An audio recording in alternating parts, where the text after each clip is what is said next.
Kumusta, Master? Paano nga ba mapapanatili ang masarap na quality ng kape nyo? Una na dyan, Master, sa listahan ng paggamit ng mga chemicals. Dapat ba araw-araw ginagamit ang chemicals?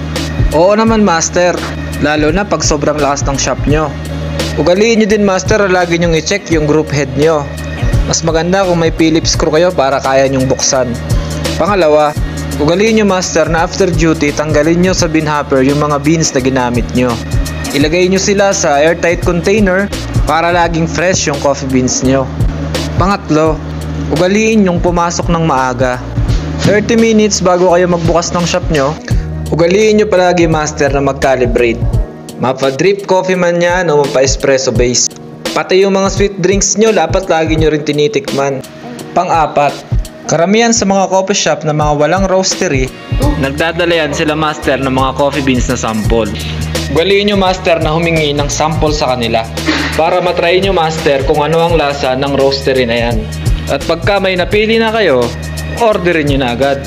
Hindi masama, Master, na magpalit-palit kayo ng beans kung alam mo naman sa sarili mo na masarap o mas masarap yung roastery nila.